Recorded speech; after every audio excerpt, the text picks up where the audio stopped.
A Louis Vuitton é a marca de luxo número 1 do mundo, avaliada em mais de 30 bilhões de dólares. Sua história remonta ao século XIX e começa com um adolescente sem teto que só podia sonhar com o sucesso. Sem dinheiro ou comida, ele trabalhava em empregos temporários com artesãos e mestres artífices para sobreviver, mal ganhando dinheiro, mas aprendendo habilidades valiosas que levaram à criação de uma bagagem moderna pioneira e à construção de um império bilionário. No século XIX, Louis Vuitton nasceu e cresceu em Angers, na França, filho de um agricultor e fabricante de chapéus. Naquela época, a França ainda se recuperava das guerras napoleônicas, e muitos agricultores, incluindo os Vuittons, enfrentavam a falência. A partir de uma idade jovem, Louis não teve escolha a não ser trabalhar na fazenda da família.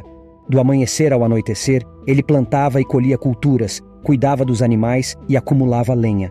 Quando Louis completou 10 anos, a vida se tornou ainda mais difícil. Sua mãe faleceu e, em breve, seu pai se casou novamente. A madrasta de Louis era tão malvada quanto as vilãs dos contos de fadas. Ela tornou a vida de Louis miserável e, eventualmente, ele não suportou mais. Depois que Louis completou 13 anos, ele escapou silenciosamente da fazenda e partiu para Paris, sem dinheiro ou comida. Felizmente, Louis encontrou empregos temporários com artesãos e mestres artífices que o ensinaram a trabalhar com metal, pedra, tecidos e madeira. Ainda assim, ele não tinha dinheiro para um abrigo e se tornou um sem-teto. Ele frequentemente dormia nas florestas, tendo apenas uma capa para se manter aquecido. Na época, a primeira linha ferroviária para Paris havia acabado de ser inaugurada. A viagem se tornou mais acessível e a indústria começou a prosperar. Os artesãos capitalizaram isso fabricando caixas personalizadas para os aristocratas. Eles frequentemente viajavam com pinturas, instrumentos e móveis e precisavam de caixas que pudessem acomodar e resistir a viagens longas. Eles também precisavam de ajuda para embalar seus pertences de uma maneira específica para protegê-los de quebrar. Como Louis aprendeu algumas das habilidades envolvidas em seu caminho para Paris, ele decidiu tentar encontrar trabalho no comércio. Felizmente, um artesão chamado Monsieur Maréchal contratou Louis como aprendiz. Embora Louis não ganhasse muito, sua vontade de aprender compensou de várias maneiras. Ele se tornou um favorito entre os clientes de Maréchal. E mais tarde, a imperatriz da França o nomeou como seu fabricante de caixas pessoal. Depois de trabalhar para a imperatriz por um ano, Louis se tornou cada vez mais requisitado e abriu sua primeira loja. Desde cedo, Louis teve ideias para novos produtos que mudaram o padrão da indústria. Na época, as caixas tradicionais eram feitas de couro e tinham formato retangular. As tampas eram em formato de cúpula para que a água escorresse em vez de penetrar no couro. Isso tornava as caixas impossíveis de empilhar e demoradas para carregar. Eventualmente, Louis não conseguiu acompanhar a demanda e pediu ajuda ao seu filho, Georges. Assim como seu pai, Georges teve novas ideias que mudaram o padrão da indústria. Ele criou uma fechadura que transformava malas em verdadeiros baús do tesouro e evitava roubos. Até então, a maioria das malas tinha fechaduras que poderiam ser facilmente abertas. Os produtos da família se tornaram ainda mais desejáveis. Mas logo em seguida, a produção foi interrompida. Uma guerra eclodiu e destruiu o negócio, deixando Louis desabrigado pela segunda vez. No auge do negócio de Louis, a Guerra Franco-Prussiana eclodiu. Louis e sua família foram obrigados a deixar sua casa e oficina em Asnières, nos arredores de Paris, e se dirigir à cidade. Lá, eles viveram em um abrigo apertado junto com milhares de outros refugiados. A comida se tornou tão escassa que os Vuitton quase morreram de fome.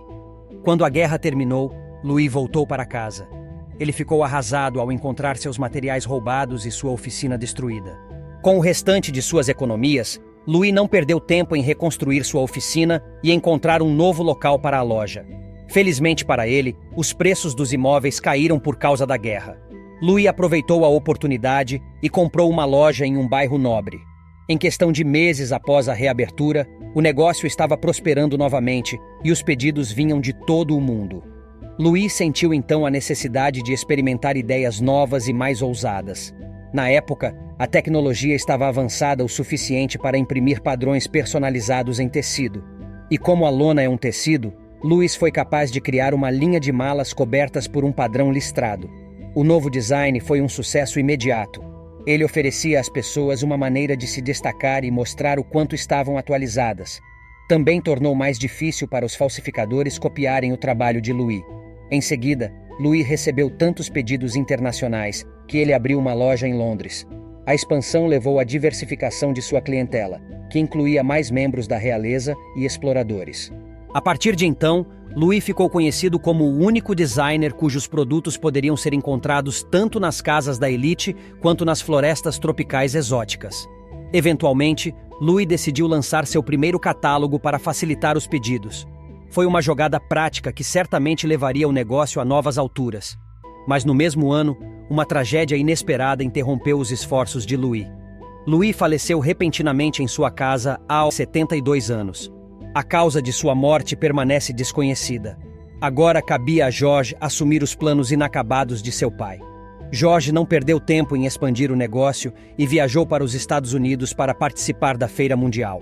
A experiência fez com que ele percebesse que precisava de uma rede de vendas internacional.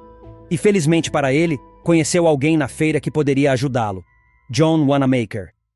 John foi pioneiro no conceito de loja de departamentos e inventou a etiqueta de preço.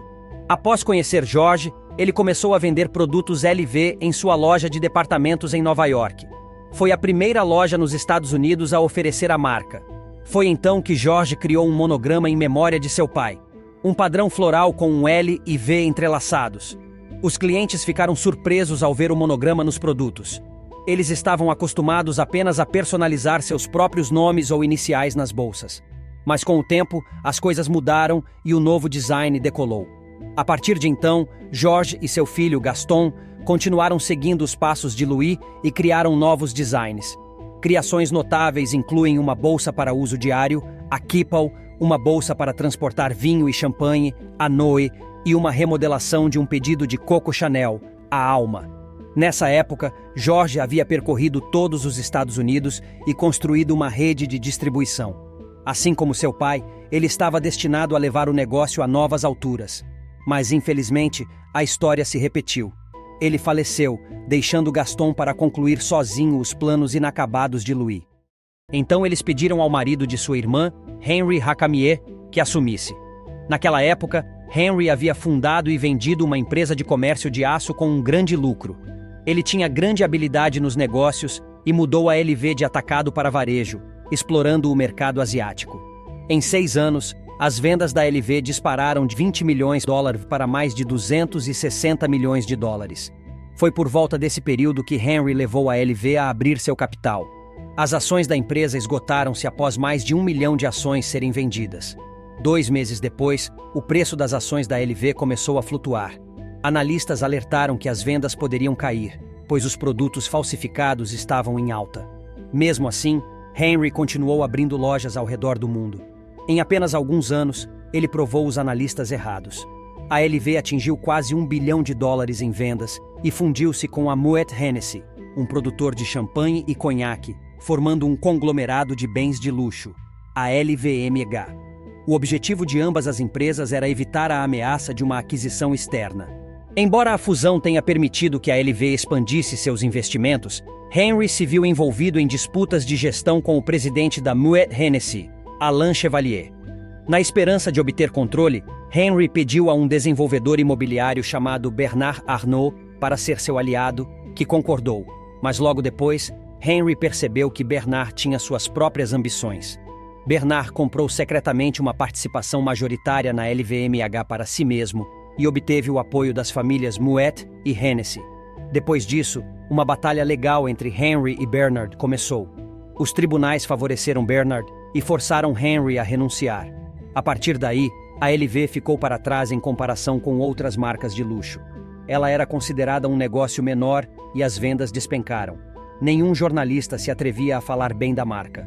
Não foi até a LV seguir os passos de Louis sob a liderança de Yves Carcelli e ter uma nova e audaciosa ideia que as coisas mudaram.